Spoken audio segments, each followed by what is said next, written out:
January 12th, 4:53 p.m. when everything just fell apart. Outside, go, go, go! One thing that people have spoken about who were there right after were the sounds of the wailing. Run, run! Quick, go up!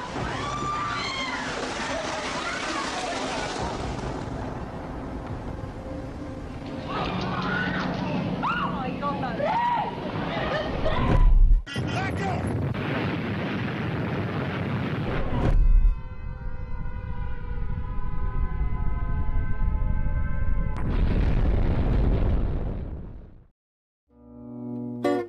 The sound of gunshots bounced from hilltop to hilltop, and the normally crisp blue sky was blackened with heaviness, grief, and smoke.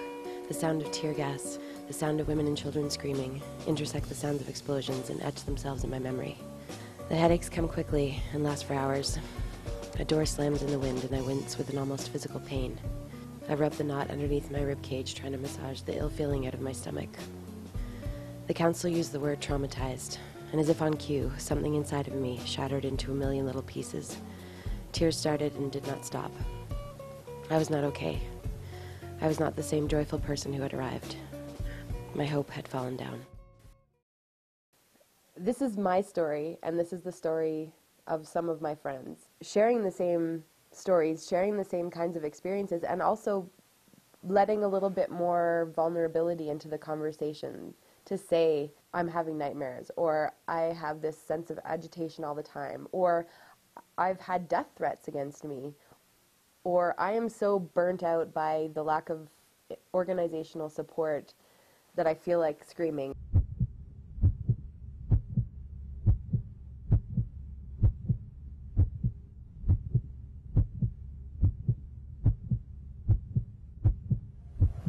Thousands of people dead.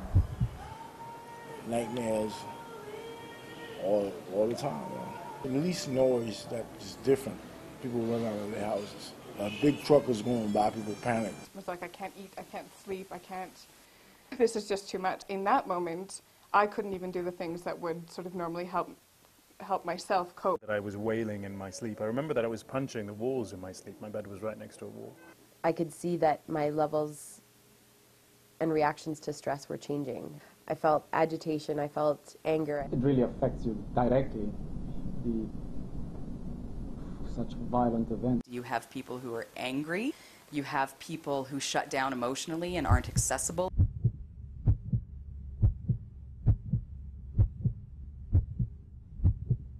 The second you can come back to your guest house in your flat, you have access to alcohol and drugs and cigarettes and sex, and you just let loose any way you can. It was horrible, and when it got really, really bad, I don't think I could really spend a weekend without a good dent on a bottle of Babancourt or something. 20 packs of cigarettes in 1 week, and being unable to communicate properly, being very angry, very upset at anything that came, and being paranoid. There was a lot of emotions, a lot of stress. Some people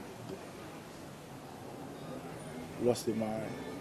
Gets into you, dealing with sometimes very troubling issues for others, but that do affect you. The behaviors that have manifested itself through their experiences have created this standard that to the outside world looks completely fucked up. Actually what it is coping. They're coping with the horrible things they've witnessed. What you see, what you hear, what you smell, what you take in can become a part of who you are, and how do you process those very real, raw emotions?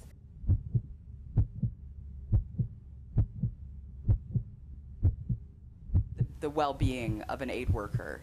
It's always put last, it's never funded, and it's always lip service. The mental state and mental well-being of an aid worker is important to take care of first before you can even begin to take care of somebody that you've been hired to treat and to help. At the end of the day, there's a disconnect between what's actually needed by the worker themselves and what is provided by the organization. If there was a hurricane or something, or if we went on lockdown because of election troubles or something like that, they would give us these packets that explained things like what to do if you're on lockdown.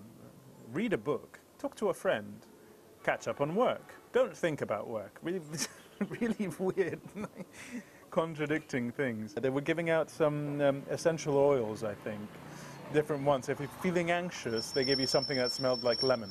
If you were feeling angry, they gave you something that smelled like strawberry, and you were supposed to rub it in the strategic places around your body.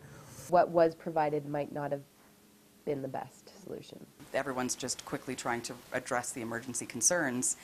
There's really very little care for the worker themselves. Things could have been done differently, yes, but there was no additional staff. We were running against time to prepare things. Would have preferred to have more support.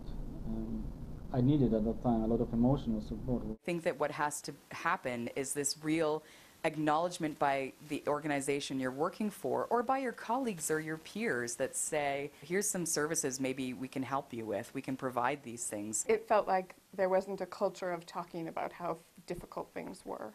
My hope is that this will create that opportunity for people to express, because I think oftentimes it's suppressed. Anger, fear. I don't think people feel comfortable to even say these things out loud. So the solutions can't come before the acknowledgement that there's a problem.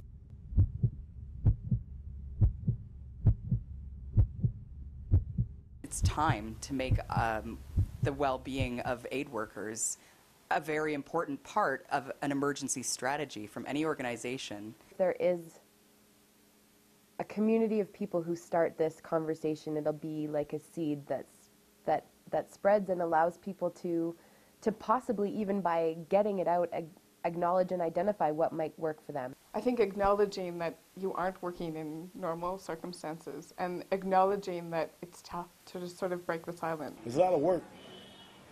It's a lot of work, but you have to start somewhere.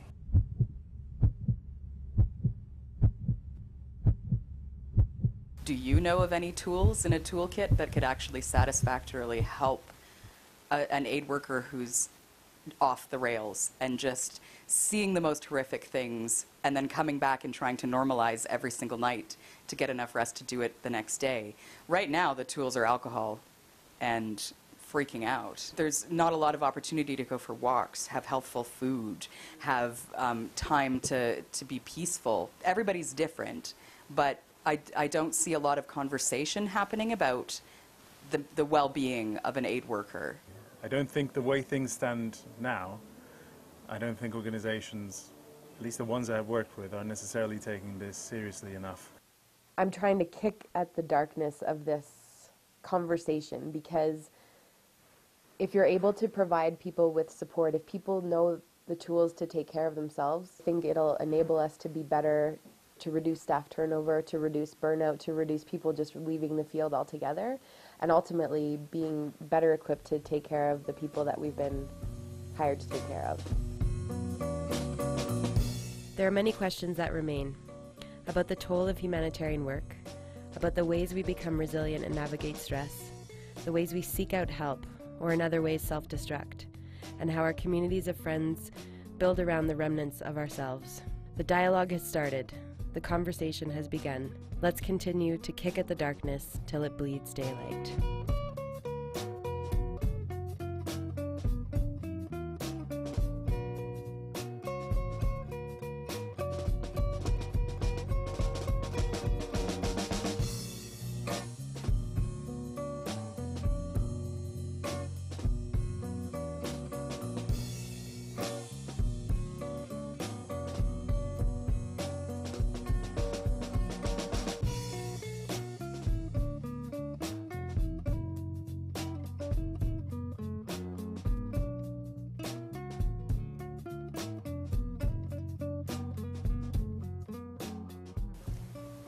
Hug a baby.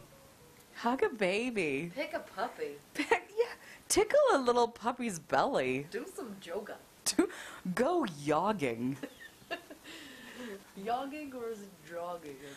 Throw some tomatoes at a brick wall. Stand in the middle of the forest and shout it out. Fight dance. Fight dance. Kick punch that. Karate! That's correct, madam.